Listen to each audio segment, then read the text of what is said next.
صباح الخير، صباح النور. السلام عليكم ورحمة الله وبركاته. إخواني أخواتي، أنا عارفة بأنني كنغيب وكنرجع لكم، وكنتمنى داكشي اللي كنرجع لكم به كنحطه من الفيديوهات يكونوا يعجبوكم. ولأول مرة يشوف قناتي ما يبخلش عليا باشتراك ولايك وتعليق ومردودة أكيد. وكنتمنى لكم الصحة والعافية من هذا الفيديو هذا اللي غنتكلم فيه اليوم على الرجلة. معروفة الرجلة، راه معروفة تقريبا في العالم، من البقوليات، يعني من كنقولوا احنا في المغرب الخبيزه، الحميض، هادو من بين البقوليات، يعني من النباتات اللي سميتها الخبيزه اللي هي البقوله والحميضه. يعني هادو راه تقريبا معروفين في الدول العربيه. اليوم بغيت نهضر لكم على النبته العربيه، عفوا النبته اللي هي الرجله، وهي قويه. غنختصر لكم، غنقول لكم اللي عرفت منها. وانا من بين بعد انا من بين الناس اللي كنفضلها خضره صراحه، كنفضلها خضره صراحه. وهي كتكون تقريبا الاكثر، كتكون احسن تكون سلطه، تقطع سلطه.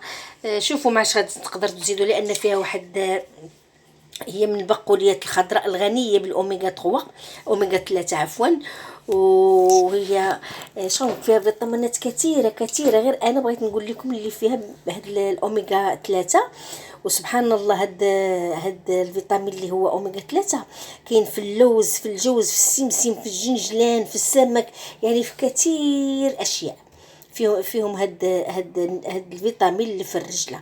يعني عفوا هاد النبته هذه غنيه يعني، وعزيزه عليا صراحه. انايا خدينا هذيك النهار شريتها وفضلت اليوم باش نطيبها، ولكن ما غنديش نعملها سلطه، فضلت نعملها اليوم انا مع العدس ان شاء الله.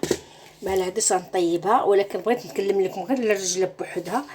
اكيد العدس راه معروف هو ايضا بفيتامينات اللي فيه، يعني الحديد. المهم انا بغيت نتكلم لكم غير على الرجله، يعني هي من النباتات الخضراء اكيد هاي بتشوفوها. يعني وفي بعض الدول كيطبخوها، وبعض الدول كيعملوها سلطه، وهي صحيه يعني. واكيد تغسل جيدا لانك كتنبت في وسط حقول، يعني اللي كيحطوا فيهم مبيدات الدواء كما كنقولوا حنا الدول النباتات، باش كيقتلوا الحشرات وهذاك الشيء.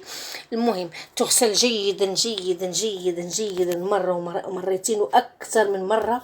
انا دابا غنسالي منها وغنردها في الماء، انا غسلتها ولكن غنردها تاني في الماء ان شاء الله. نردها في الماء باش نغسلها ثاني. اللي بغيت نقول لكم بان الرجله يعني ما تستهينوش بهذه الرجله هذه، راها من بين النباتات الصحيه. يعني قال لك انا بعدا دخلت اليوتيوب وخديت على هذه المعلومات هذه. واكيد انا لما كناكلها صراحه كنسي بالراحه عليها. لقيتوني دابا كليت منها نيت شي ورقات نضغتهم، والله العظيم لا كتعجبني طازجه، لكن فضلت اليوم نطبخها مع العدس.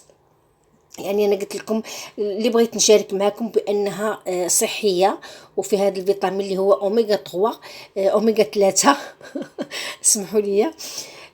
يعني واش غنقول لكم، راها غنيه بالفيتامينات كثير، فيها واحد الفيتامينات كثير. انا غير اختصرت لكم واقتصرت على اوميغا 3، اوميغا 3. المهم هنا غنخليكم ونقول لكم الى اللقاء، الى فيديو تاني ان شاء الله.